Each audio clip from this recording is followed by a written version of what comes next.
But now we're separated. We can't stand one another. Ooh. Oh. If you know that song, leave the name of it in the comments. Nobody talks about how hard the first 90 days of separation can be, even if you're the one who wanted the divorce. Those first 90 days of separation are the real beginning of your new life.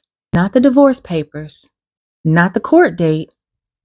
It's those first 90 days, because that's when everything you thought you knew and everything you've been scared to face gets real. And sis, those first 90 days will either shake you or shape you. It can honestly be some of your darkest days. But if you stay with me through this video, you won't be shaken. So let's shed some light on it.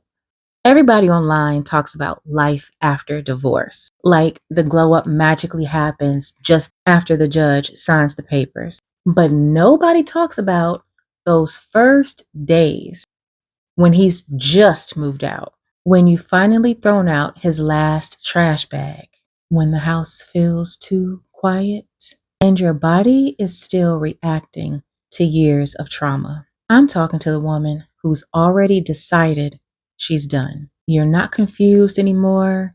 You're not playing mental gymnastic games in your mind. You're preparing. You've already given yourself the permission.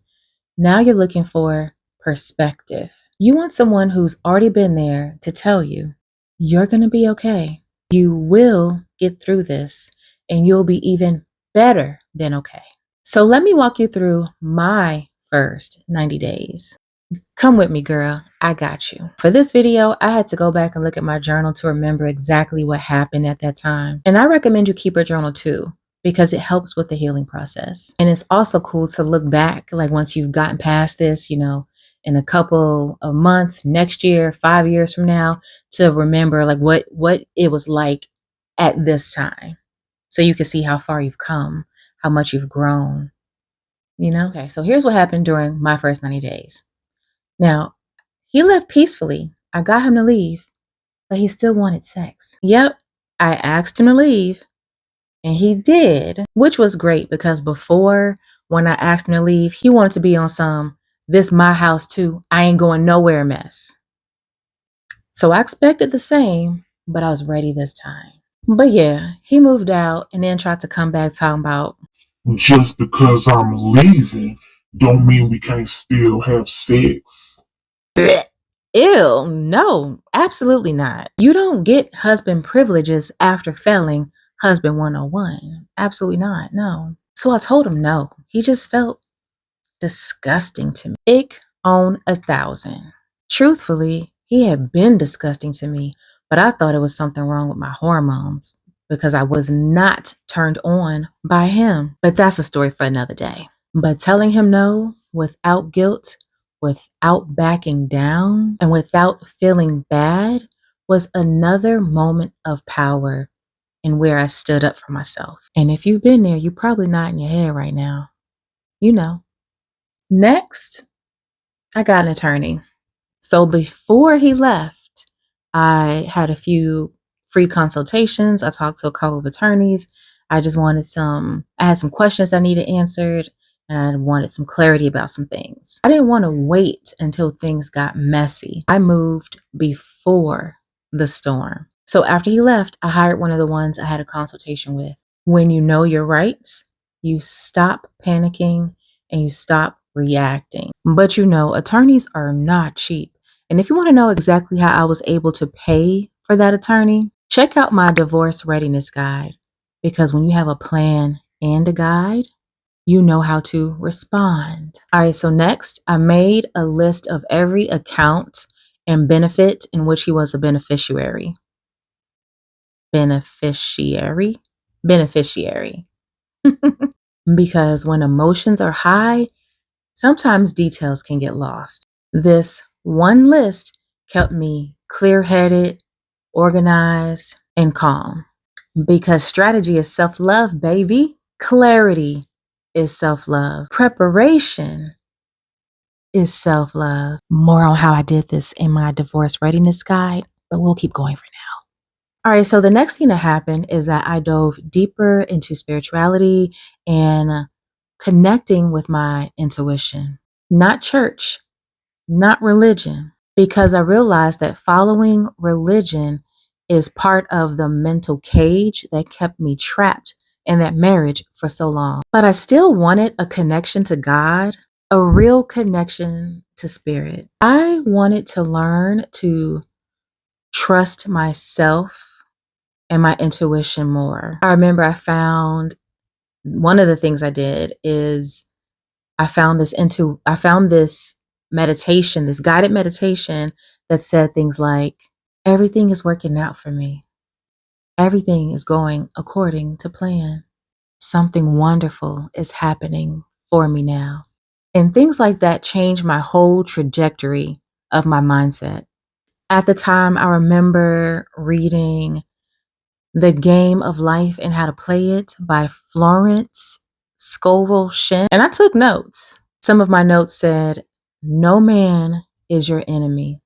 No man is your friend.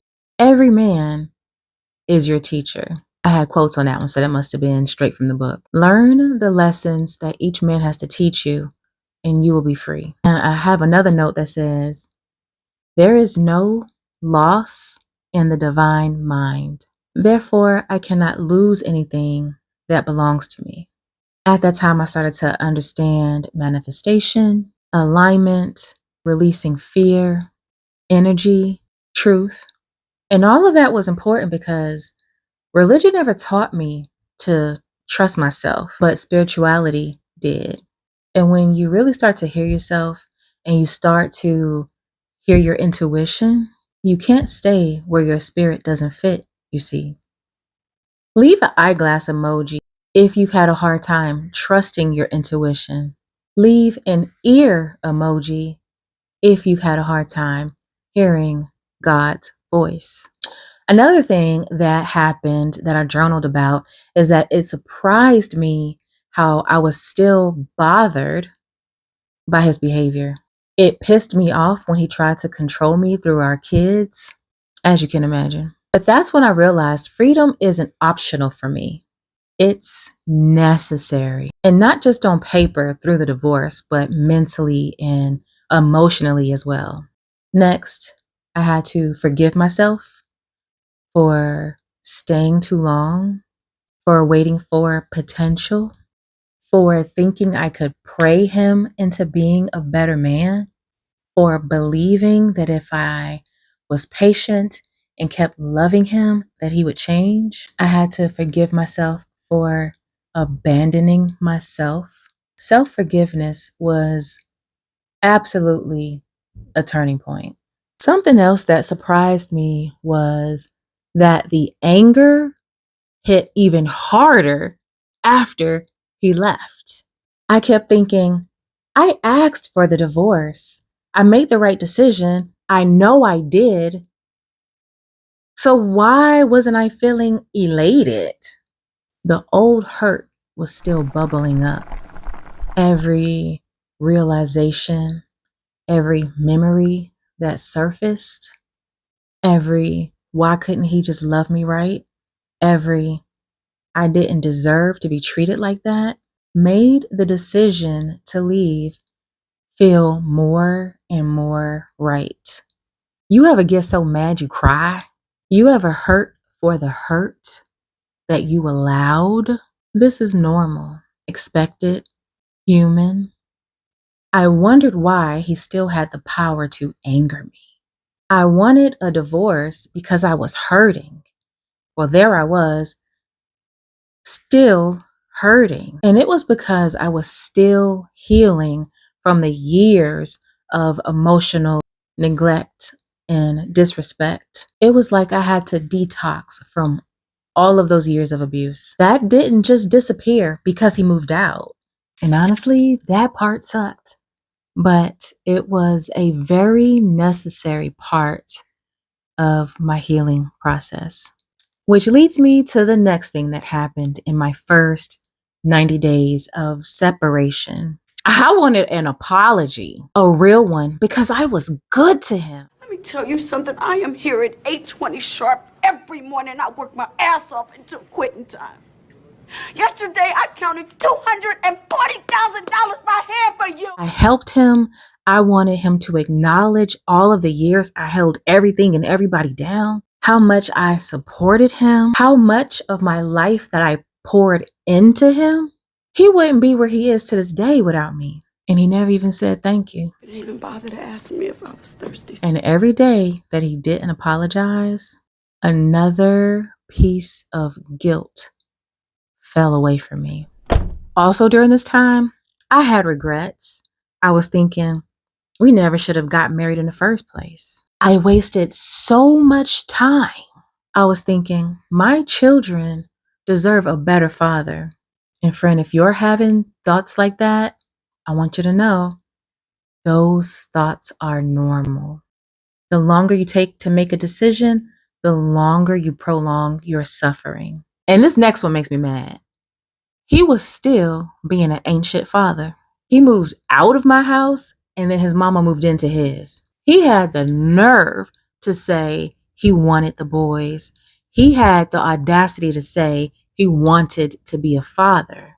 But his mama was there still doing everything for the boys when they were with him. When he said he wanted to be there for his kids, I didn't know that only meant physically. I mean, come on, this is just not right. He was just providing an address, not parenting, not love. It was the same old patterns, the same old behaviors.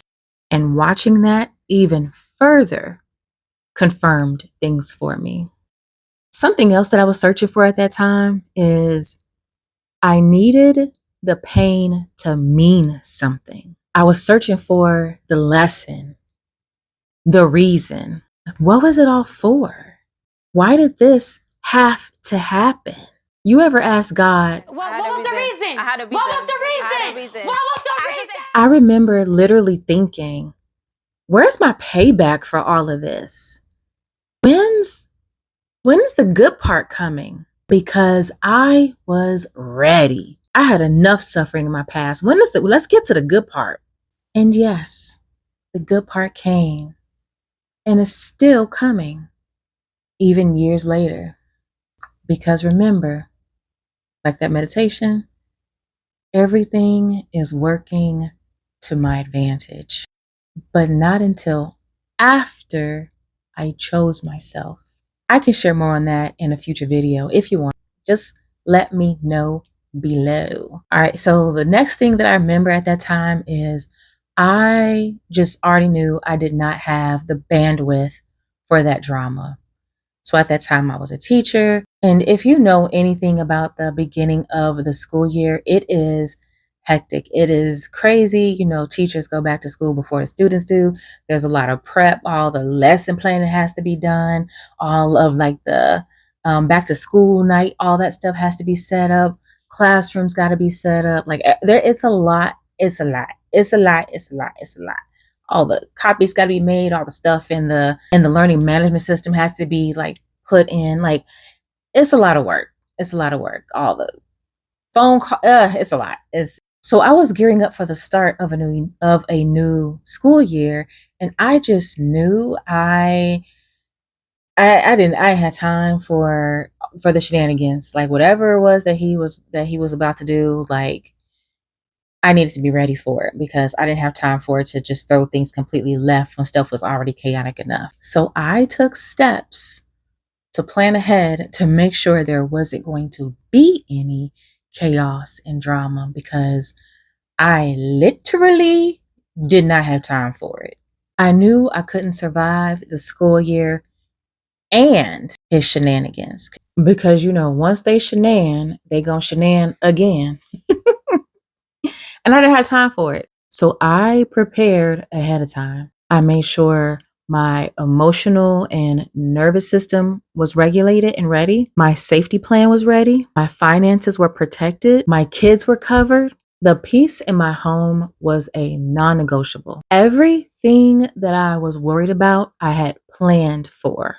And that's what I teach in the Divorce Readiness Guide. I talk about how I did that because no woman should be left to figure all of that out alone, especially when she's already carrying everything else. All right, so here are a couple of lessons or takeaways that I see from those first 90 days of separation. You'll feel happiness, anger, freedom, confusion, peace. You'll feel relief and regret at the same time. But that doesn't mean you've made the wrong decision. It just means you're detoxing. So you'll feel everything, and that's okay.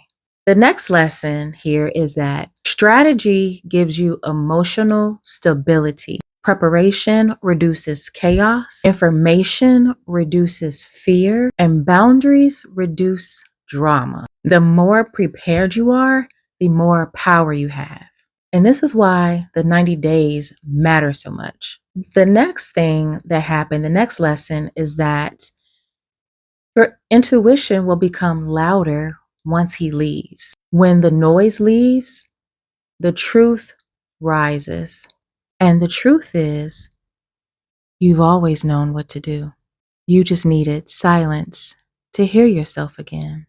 The fourth lesson, you begin to meet the woman you were always meant to be. Spiritual, clear, honest, aligned, no longer bending, no longer shrinking, no longer begging. This is where your real life begins. So let me tell you, not only will you get through this, but you will get to the other side of this mountain stronger, softer, clearer, wiser, and so much more you than you felt in years. It's so worth it. I promise. So if you want a breakdown of how to prepare strategically, emotionally, spiritually, and financially, so your first 90 days can be calmer than mine, my Divorce Readiness Guide walks you through all of that step by step. Because let's be real, you have enough to do on your own. This doesn't have to be another one, and you can get it below in the description or the comments. In the next video of this series, we're getting into something a lot of women avoid until it's too late.